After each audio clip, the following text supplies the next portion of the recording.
မင်္ဂလာပါပရိသတ်ကြီးတို့ရေဒီနေ့မှာတော့စိတ်ဝင်စားစရာကောင်းတဲ့ရုပ်ရှင်တကားအကြောင်းကိုအသေးစိတ်ကြကြအပြန်လဲတုံ့ထပြောပြပေးသွားမှာဖြစ်ပါတယ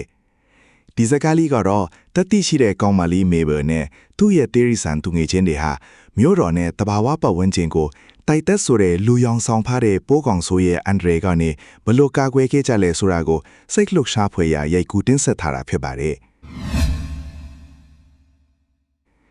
်ဇလန်ဆာမှာတော့ကျွန်တော်တို့ဟာမြို့တော်ဝင်ဂျယ်ရီအဖေဟန်ဆောင်ထားတဲ့တိုက်တက်ကိုတွေ့မြင်ရမှာပါသူဟာလူထုစည်းဝဲတစ်ခုရဲ့စင်မင်းပေါ်မှာမာနာကြီးစွာနဲ့ရပ်မိပြီးသူ့ရဲ့ဖုန်းထဲကနေထူးဆန်းတဲ့မျက်နှာပုံစံပါတဲ့အတန်လိုက်စက်တစ်ခုကိုအသုံးပြုပြီးလူအုပ်ကြီးကိုထိန်းချုပ်ဖို့ကြိုးစားနေပါတယ်ပရိသတ်တီကတော့ကြောက်ရွံ့မှုနဲ့ရှုပ်ထွေးမှုတွေရောထွေးနေတဲ့မျက်နှာအမူအရာတွေနဲ့သူ့ကိုကြည့်နေကြပါတယ်ဒီချိန်မှာဒိုက်တက်စ်ကပိုးကောင်တကောင်ကမင်းတို့ကိုကြိတ်ချေလို့မရတာကန်ကောင်းတယ်ဘာလို့လဲဆိုတော့မင်းတို့ကအဲ့လိုမျိုးခံထိုက်တယ်မလားလို့မာနာကြီးပြောဆိုနေပါတယ်ဒီလိုအခြေအနေမှာပဲတတိရှိတဲ့ကောင်မလေးမေဘယ်ကလူအထဲကနေရှေ့ကိုတိုးထွက်လာပြီးတိုက်တက်စ်ကိုရင်ဆိုင်ပါတော့တယ်မေဘယ်ကခမားဒီလိုလုပ်เสียမလို့ပါဘူးတိုက်တက်စ်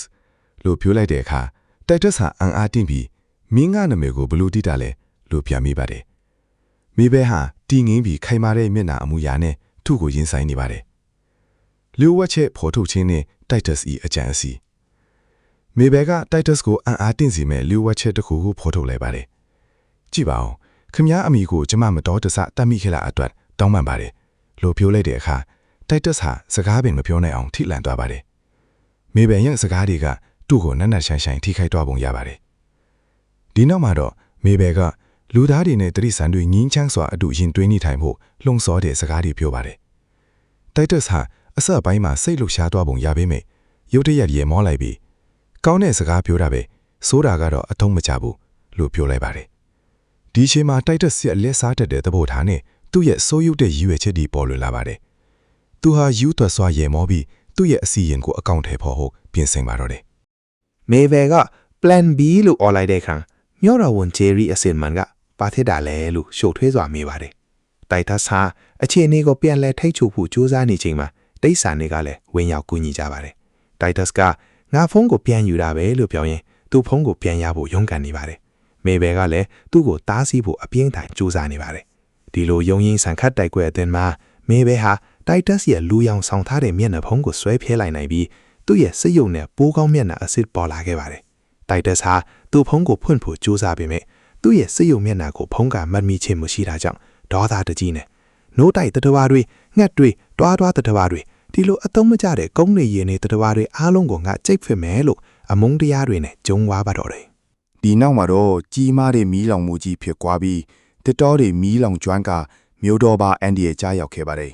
မေဘယ်နဲ့သူမရဲ့ဘီဖာသူငယ်ချင်းဂျော့ချ်တို့ဟာအကြီးအကျယ်အန်ဒီရဲ့နဲ့ကြုံတွေ့ခဲ့ရပါတယ်ဂျော့ချ်ကကျွန်တော်ကူညီပါမယ်လို့ပြောရင်းမေဘယ်ကိုမီးတဲကနေကယ်တင်ဖို့သူ့အသက်ကိုစွန့်စားခဲ့ပါတယ်သူတို့နှစ်ဦးစလုံးဟာအရေးပေါ်အခြေအနေကိုရင်ဆိုင်နေရပြီးအမြန်ဆုံးလှုပ်ဆောင်ရမယ်ဆိုတာကိုသိနေကြပါတယ်မေဘယ်ကကျွန်တော်တို့အကူအညီလိုတယ်လို့အော်ဟစ်လိုက်တဲ့အခါဂျော့ချ်ဟာဖားရီငွေတွေငှက်တွေဝက်ဝင်တကောင်နဲ့ဖြန်တန်းနိုင်တဲ့ငါးမန်းတကောင်အပါအဝင်တရဆန်အမျိုးမျိုးကိုစုစည်းခဲ့ပါတယ်သူတို့အလုံးပိုးပေါင်းပြီးကြီးမားတဲ့ရေကားတစ်ခုကိုတိဆောက်က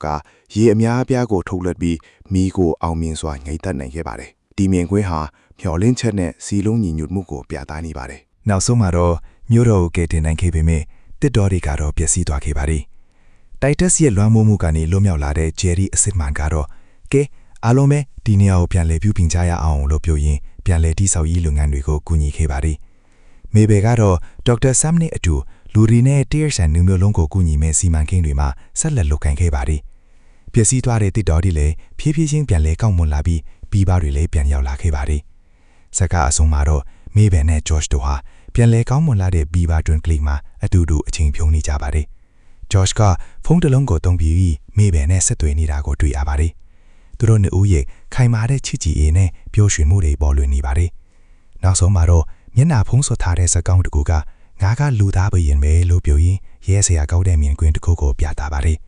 အဖိုးတစ်ခုကသူ့အိမ်တကားဝါမှာပါစေထုတ်တစ်ခုကိုတွေ့ရှိပြီးပေါ်ပေါ်ပါပါနဲ့ရဲမောဖွေရာစသိန်းကန်းနဲ့စကားလေးပြီးဆုံးသွားခဲ့ပါတယ်ဒီစကားလေးကနေပရိသတ်ကြီးတို့ဘာရီရလိုက်လဲဆိုတာကို comment မှာရေးသွားပေးပါဦးနော်